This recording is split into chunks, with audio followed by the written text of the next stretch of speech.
តើបងប្អូនអូដៃថ្មីទាំងអស់គ្នាដែលអត់ទាន់ចេះកាត់វីដេអូបងប្អូនអាចចូលមើលវីដេអូខ្ញុំបានណាបន្ទាប់មកអ្នកទាំងអស់គ្នាគួរតែរើសរូបមួយណាដែលយើងគួរកាត់ចឹងណាបន្ទាប់មកយើងចូលទៅរើសរូបយើងមួយទៀតបងប្អូនចូលរូបមួយណាក៏បានដែរដែលយើងគិតថាកាត់ឲ្យស្អាតមើលទៅច្បាស់ល្អដែលមើលទៅមកសមរម្យជាងថាស្អាតតបមកខ្ញុំគិតថានឹងរើសរូបមួយនេះហើយខ្ញុំ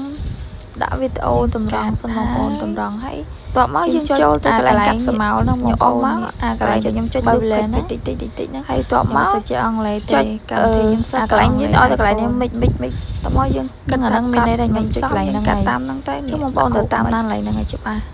តើបងប្អូនណាអត់ច្បាស់អាចឆាតសួរខ្ញុំបានណាកាត់វីដេអូអីយើងរើសមកតែកន្លែងណាស្អាតកន្លែងណាតែមកសមរម្យព្រោះឥឡូវដើមឈើហ្នឹងគេពងល្បីត្រីនៅកោះរ៉ុងអីក៏កោះរ៉ុងដែរឥឡូវហើយរើសរូបហ្នឹងនៅពងសមដែរតែទៅមើលទៅស្អាតយើងស្រីស្រង់ជាមកបងយើងស្រីស្រង់ហើយយើងត្រូវកណិចឲ្យដាច់អា logo របស់យើងដើមឈើដែលកម្មវិធីយើងកាត់តអញ្ចឹងណានេះខ្ញុំបានកាត់វាហើយអញ្ចឹងយើងដោនវាយ